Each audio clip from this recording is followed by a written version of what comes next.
ఈ రోజు మన విజయవాడ నగరం గురించి తెలుసుకుందాం రండి. విజయవాడలో విజిటింగ్ ప్రదేశాలు ఏం ఉన్నాయో చూద్దాం. శ్రీ దుర్గా మల్లేశ్వర స్వామి వారి దేవస్థానం, ప్రకాశం బ్యారేజీ, ఉండవల్లి గుహలు, Bapu museum, Bhavani island, Gandhi hill, ISKCON temple, Gunadala church, Akkana Madanna గుహలు, Gunadala Matha church, Shri Subrahmanyeswara Swamy temple, Cinepolis PVP mall, trend set mall, food court, Besant road, scrap sculpture park, Rajiv Gandhi park, Kondapalli ఖిల్లా, శ్రీ పరిటాల హనుమాన్ దేవాలయం, శ్రీ రామలింగేశ్వరస్వామి వారి దేవస్థానం.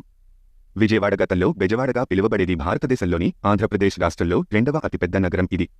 ఇంద్రకీలాద్రి కొండలుగా పిలువబడే తూర్పు కనుమల కొండల చుట్టూ కృష్ణానది ఒడ్డున ఉంది. ఈ నగరంలో ముఖ్యమైన హిందూ పుణ్యక్షేత్రమైన కనకదుర్గ దేవాలయం ఉంది. ఇది భౌగోళికంగా ఆంధ్రప్రదేశ్ కేంద్ర ప్రదేశంలో ఉంది.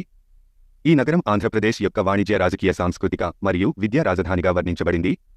ఇది ఎన్టీఆర్ జిల్లా యొక్క పరిపాలనా ప్రధాన కార్యాలయం. కృష్ణా నది మీదుగా ప్రకాశం బ్యారేజీ ఎన్టీఆర్ మరియు గుంటూరు జిల్లాలను కలుపుతుంది. పాపులేషన్లో ఆంధ్రప్రదేశ్లో రెండవ అతిపెద్ద నగరం విజయవాడ. మెట్రోపాలిటన్ ప్రాంతంలో 19 లక్షల జనాభా ఉంటుందని అంచనా. 2025 నాటికి నగర జనాభా 25 లక్షలకి పెరుగుతుందని అంచనా వేయబడింది. ఇది భారతదేశంలో అత్యంత వేగంగా అభివృద్ధి చెందుతున్న పట్టణ ప్రాంతాలలో ఒకటి మరియు ఆక్స్ఫర్డ్ ఎకనామిక్స్ నివేదిక ప్రకారం ప్రపంచంలో అత్యంత వేగంగా అభివృద్ధి చెందుతున్న టాప్ 10 నగరాల్లో ఒకటి. ఇంద్రకీలాద్రి కొండపై ఉన్న హిందూ దేవత దుర్గాదేవి కనకదుర్గ దేవాలయం ఆంధ్రప్రదేశ్ మరియు భారతదేశంలో ఎక్కువగా సందర్శించే మరియు ప్రసిద్ధి చెందిన దేవాలయాలలో ఒకటిగా ఉన్నందున విజయవాడ ఒక పవిత్రమైన ప్రదేశంగా పరిగణించబడుతుంది. ఇది కృష్ణానది యొక్క పుష్కరం. భారతదేశంలో నదిని పూజించే ఆచారం యొక్క ఆచార హోస్ట్గా కూడా పనిచేస్తుంది.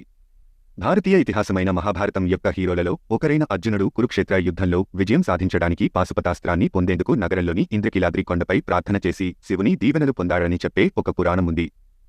దుర్గాదేవి రాక్షసుడైన మహిషాసురుడిని చంపి ఇంద్రకీలాద్రి కొండపై కృష్ణానది ఒడ్డున విశ్రమించినప్పుడు దీనిని విజయవాటిక, తెలుగులో విజయభూమి అని అర్థం అని పిలిచేవారు. మరియు వాటిక అంటే తెలుగులో స్థలం లేదా భూమి.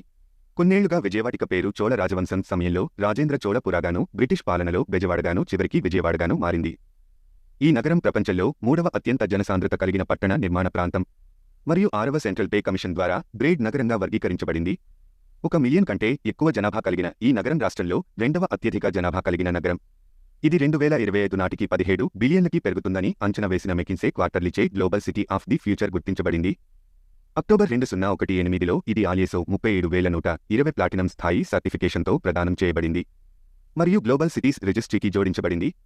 అనేక ప్రసిద్ధ విద్యా సంస్థల ఉనికి కారణంగా నగరం ఇటీవలి కాలంలో ఒక ప్రధాన విద్యా కేంద్రంగా ఉద్భవించింది. దేశంలోని అనేక మంది విద్యార్థులు నగరంలో చదువుతున్నారు. ఆక్స్ఫర్డ్ ఎకనామిక్స్ నివేదిక ద్వారా 2035 నాటికి ఇది ప్రపంచంలో మరియు భారతదేశం యొక్క 10వ అత్యంత వేగంగా అభివృద్ధి చెందుతున్న నగర ఆర్థిక వ్యవస్థగా అంచనా వేయబడింది. వినోదం, నిర్మాణం, ఆహారం, విద్య, ఆరోగ్య సంరక్షణ మరియు రవాణాలో దాని అధిక రేటింగ్ల కారణంగా ఈజ్ ఆఫ్ లివింగ్ ఇండెక్స్ 2018 ప్రకారం ఇది భారతదేశంలోని 9వ అత్యంత నివసించదగిన నగరంగా మరియు గృహ నిర్మాణ మరియు పట్టణ మంత్రిత్వ శాఖ ద్వారా స్థానం పొందింది. వ్యవహారాలు మరియు ఆంధ్రప్రదేశ్ రాష్ట్రంలో 2వ అత్యంత నివాసయోగ్యమైన నగరం విజయవాడ జంక్షన్ రైల్వే స్టేషన్. దేశంలోనే అత్యంత రద్దీగా ఉండే రైల్వే స్టేషన్. ఇది దేశంలోనే అత్యంత రద్దీగా ఉండే 10వ రైల్వే జంక్షన్గా ఉంది.